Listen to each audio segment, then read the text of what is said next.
സുഹൃത്തുക്കളിൽ നിന്ന് നമ്മൾ എയർ ഫ്രയറിൽ മീൻ വറുക്കാൻ പോവുകയാണ്. അതിനു വേണ്ടി കുറച്ച് ഉപ്പ്, കുറച്ച് നമുക്ക് മഞ്ഞൾപ്പൊടി, മുളക് പൊടി, കുറച്ച് മസാല, കുറച്ച് കുരുമുളക് പൊടി, കുറച്ച് വെള്ളമൊഴിച്ച് അത് നന്നായി മിക്സാക്കുക.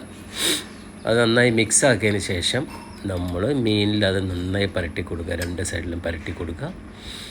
അത് കഴിഞ്ഞിട്ട് നമ്മൾ രണ്ട് സൈഡിലും പുരട്ടി കൊടുത്തതിന് ശേഷം നമ്മൾ എയർ ഫ്രയർ അത് പുറത്തേക്ക് അതിൻ്റെ ഡ്രോയർ വലിച്ചിട്ട് അതിൽ ഒരു തരം പേപ്പർ കിട്ടും. ആ പേപ്പറിൽ ഇത് വെച്ചതിന് ശേഷം കുറച്ച് ഓയിൽ മാത്രം ഇതിൽ സ്പ്രേ ചെയ്ത് കൊടുക്കുക. ഓയിൽ കുറച്ച് സ്പ്രേ ചെയ്ത് കഴിഞ്ഞാൽ ഇത് നമ്മൾ ഉള്ളിലേക്ക് വെച്ചിട്ട് ഒരു 180 ഡിഗ്രിയിൽ നമ്മളിത് സെറ്റ് ചെയ്യുക. ആദ്യം 10 മിനിറ്റ് വയ്ക്കുക. 10 മിനിറ്റ് കഴിഞ്ഞാൽ നമ്മളത് തിരിച്ച് വലിച്ചെടുത്തതിന് ശേഷം നമ്മൾ ആ മീനൊന്ന് മറച്ചിടണം. മീനൊന്ന് ഇതുപോലെ മറച്ചിട്ടതിന് ശേഷം വീണ്ടും കുറച്ച് സ്പ്രേ അടിക്കുക. അത് വീണ്ടും നമ്മൾ ഉള്ളിലേക്ക് വയ്ക്കുന്നു. അത് കഴിഞ്ഞ് വീണ്ടും ആ 180 ഡിഗ്രി ഒരു 10 മിനിറ്റ് സെറ്റ് ചെയ്യുക. നിങ്ങളുടെ മീൻ റെഡി.